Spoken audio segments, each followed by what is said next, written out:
अब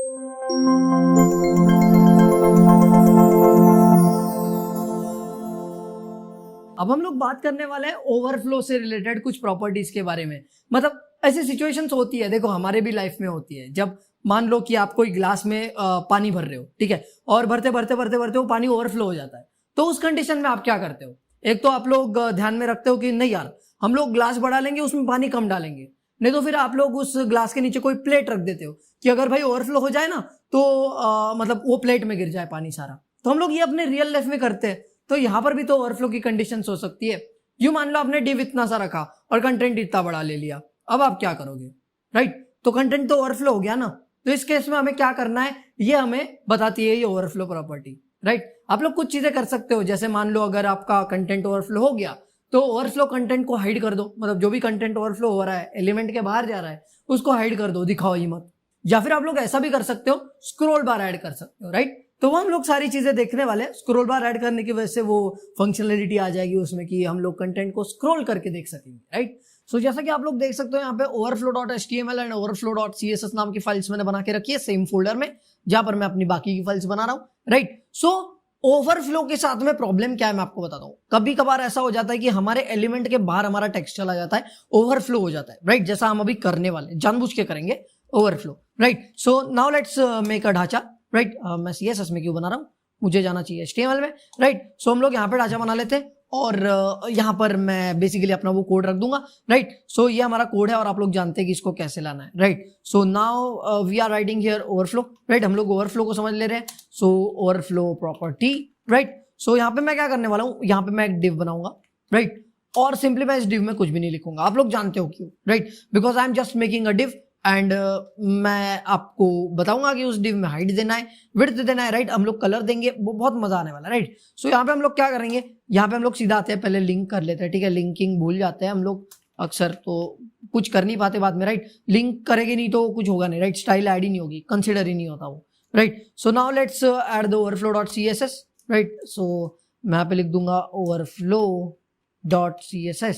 सो ये जो हमारी स्टाइल शीट है वो भी इंक्लूड हो चुकी है। तो अभी हम लोग क्या करेंगे, सीधा जाएंगे यहाँ पर बोल देंगे कि भाई जहां भी तुमको डिव दिखे, ठीक है, जहां भी तुमको डिव दिखता है वहां पे तुमको जाना है और ये प्रॉपर्टीज अप्लाई करनी है। अब कौन सी प्रॉपर्टीज है, तो भाई आपको सबसे पहले देना है बैकग्राउंड कलर।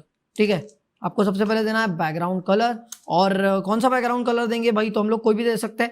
हम लोग इस बार देंगे ब्लैक। ठीक है, let's give a black background this time.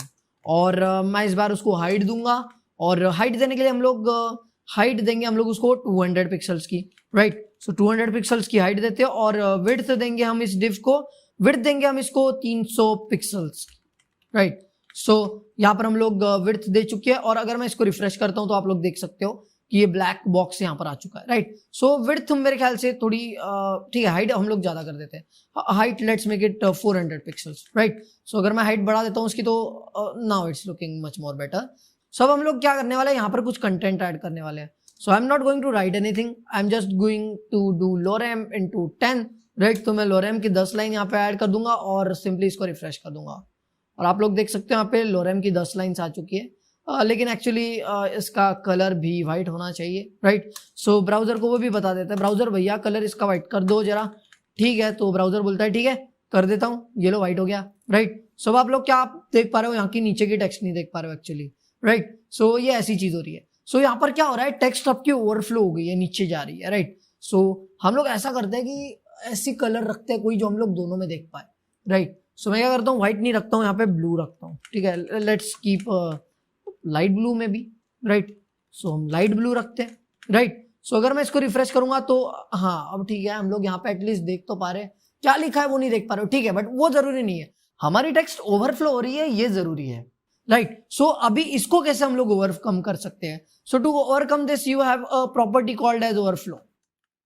Right, you have a property called as overflow, and what you can do is you can hide the thing which is overflown। so आप लोग क्या कर सकते हो, ये जो सारा ओवरफ्लो हो रहा है ना, ये ओवरफ्लो कर रखा हुआ है डेटा सब कुछ। राइट, सो इसको हम लोग हाइड कर सकते हैं। इसका मतलब कि ये दिखेगा ही नहीं, किसी को ही नहीं दिखेगा at an any cost. Right, so if I refresh this page, so आप लोग यहाँ पे देख ही नहीं पाओगे उसको, वो है वहां पे हिडन है। ठीक है, हाइड हो चुका है। और अगर मैं इसको विजिबल बनाता हूँ, ठीक है, I can make it visible back. Right, so अगर मैं इसको विजिबल बनाता हूँ तो वापस वैसे का वैसा दिखेगा. So it will be overflown and it will be visible, right. So अब हमारे पास विजिबल डेटा है यहाँ पर और मैं इसको ओवरफ्लो नहीं होने देना चाहता. So I can do one more thing जो हम लोग पहले देख चुके हैं. We can scroll it, right. So you have to just apply scroll on it, right.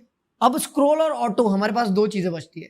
Scroll क्या करता है, स्क्रोल अननेसेसरीली स्क्रोल करा देता है डेटा को, राइट. सो अगर मैं इसको रिफ्रेश करता हूं, so as you can see I am now able to scroll this. लेकिन अगर मेरे पास मान लो यहाँ पर 2-3 ही लाइंस होती, ठीक है, यहाँ पर मेरे पास 2-3 ही लाइंस होती. वैसे मैं दूसरा डिव बना के समझा सकता हूँ आप लोगों को, राइट. सो मैं यहाँ पे दूसरा डिव बना देता हूँ, राइट. सो हम लोग क्या करते हैं, यहाँ पे चलते हैं और दूसरा डिव बना देते हैं, राइट. सो ये दूसरा डिव होगा मेरा बाजू में, तो इसलिए मैं इसको फ्लोट कर दूंगा, ठीक है. फ्लोट कर दूंगा लेफ्ट, ताकि ये लेफ्ट की तरफ आ जाए और दूसरा डिव इसके बाजू में आके सेटल हो जाए, राइट. अभी आप लोग नहीं देख पा रहे उसको क्योंकि ये ऐसा है थोड़ा सा, राइट. ऐसा आएगा तो बाजू में आ जाएगा, राइट. सो यू कैन सी. अब यहाँ पे देखो इस डिव में लिटरली कुछ भी नहीं है. There is nothing in this div but still I am having scroll bars here, right. लेकिन अगर मैं यही ऑटो कर दूं, right, I can do auto here. So auto से क्या होगा, स्क्रोल बार ऐड होगा, लेकिन अगर उसकी जरूरत रही तो ही, right. So scroll bar is going to be added but if it is needed then only. Scroll से क्या होता है, आपको स्क्रोल बार की जरूरत हो या ना हो, आपको स्क्रोल बार का सेक्शन दिया जाएगा. It will be allotted to you, right. So now you can see यहाँ पे ये डिव भी सेम ही है. यहाँ पर पहले स्क्रोल बार था, अब स्क्रोल बार नहीं है. एंड यहाँ पर आप लोग देख सकते हो स्क्रोल बार की जरूरत थी तो स्क्रोल बार आ गया, right. So this is all about the overflow. Hopefully आपको ओवरफ्लो के बारे में समझ में आ गया होगा, राइट. या फिर एक ब्रॉड आइडिया तो आ ही गया होगा. हम लोग टाइम टू टाइम इस चीज का यूज करने वाले हैं. सो नो डाउट यहाँ पे ये चीज फिर से हम देखने ही वाले हैं, राइट. हमने ज्यादा कुछ नहीं किया है. देखो हमने 4-5 प्रॉपर्टीज यहाँ पे अप्लाई किए और यहाँ पे आप लोग देख सकते हो तो ये टेक्स्ट हमने नहीं लिखा, जो एमेट के थ्रू आता है हमारे पास, राइट. सो ये लॉरेम है and it is a dummy text, you can see that, right. So this is a dummy text. ये हम लोगों ने मेहनत नहीं की इस पे कुछ. और यहाँ पे देख सकते हो आप लोग ये क्या है, फ्लोट क्या कर रहा है, इसको लेफ्ट की तरफ घुमा रहा है ताकि अगला एलिमेंट उसके बाजू में आके बैठ सके, राइट. कलर हम लोग ये टेक्स्ट को कलर दे रहे हैं. बैकग्राउंड कलर हम लोग बैकग्राउंड को कलर दे रहे हैं डिव के. हाइट रख रहे हैं, विड्थ रख रहे हैं और ओवरफ्लो को ऑटो कर दिया ताकि ये स्क्रॉल बार आ जाए जब भी जरूरत पड़े, राइट. सो हम लोगों ने ज्यादा कुछ नहीं किया, लेकिन फिर भी अगर आपको कोई भी डिफिकल्टी हो तो वीडियो को फिर से देखिए और क्लियर करवा रहे. सो हम लोग अभी आगे बढ़ते हैं और नेक्स्ट कंसेप्ट देखते हैं.